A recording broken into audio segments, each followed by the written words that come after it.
বিসমিল্লাহির রহমানির রহিম। আজকে ঝটপট তৈরি করে নেব রং চা মশলাদার। যাদের ঠান্ডা কাশি ছাড়াচ্ছে না তাদের জন্য এই উপায় এইভাবে রং চা তৈরি করে নিলে তাহলে ঠান্ডা কাশির থেকে মুক্তি পাওয়া যাবে। তাই এখানে আমি নিয়ে নিছি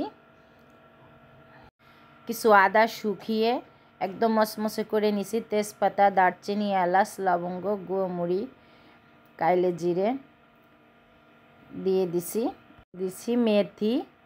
এখানে যে মশলাগুলো আছে এটাকে ভালো করে চুলার নিচে রেখে গুঁড়া গরম করে নিছি 2 থেকে 3 ঘন্টা। তারপরে এটাকে ব্লেন্ডারের সাহায্যে সবগুলো গুঁড়ো করে নিছি, একদম পাউডারের মতো হয়ে গেছে। আর এখানে আমি এই মশলাটা গুঁড়ো করে নিচ্ছি। চাইলে 1 বছর পর্যন্ত ঘরে রেখে এভাবে চার সাথে দিয়ে খেতে পারবে। এখানে গুঁড়ো করে নিছি আর এখানে পানি দিয়ে দিছি 250 গ্রাম পরিমাণে। এই পানির ভিতরে অনেকটা জালের বলক উঠে গেছে। এর ভিতরে 2টা দারচিনি দিয়ে দিছি, 1 চামচ চা পাতি দিয়ে দিলাম। এখানে আমার চাটা একদম রেডি। এখানে আমি 3টা কাপে 3 চামচ চিনি দিয়ে দিছি।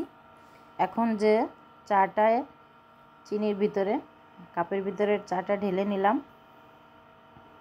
এখানে 3টা কাপে চা দিয়ে দিছি। তো এভাবে যদি মশলা দিয়ে চাটা বানিয়ে খাই ঠান্ডা কাশির জন্য কিন্তু ভীষণ উপকার হয়। তা এখানে দিয়ে দিলাম, এখানে সে গুঁড়াগুলা আধা চামচ করে করে আমি 3টা চায়ের ভিতরে দিয়ে দিলাম। তো এখানে হয়ে গেল আমার মশলাদার চা। এটা খেতে কিন্তু খুবই মজাদার আর খুবই একটা ফ্লেভার, আর এটা ঠান্ডা কাশির জন্য ভীষণ উপকারী। আর আপনারা এভাবে বাসায় ট্রাই করবেন। আর এই মশলাটা আপনি রেখে দিতে পারবেন, 1 বছর পর্যন্ত রেখে খেতে পারবেন। আর আমার এই রং চার রেসিপি যদি ভালো লেগে থাকে তাহলে লাইক শেয়ার কমেন্ট করবেন। অন্য কোনো রেসিপি নিয়ে আবার হাজির হবো। আল্লাহ হাফেজ।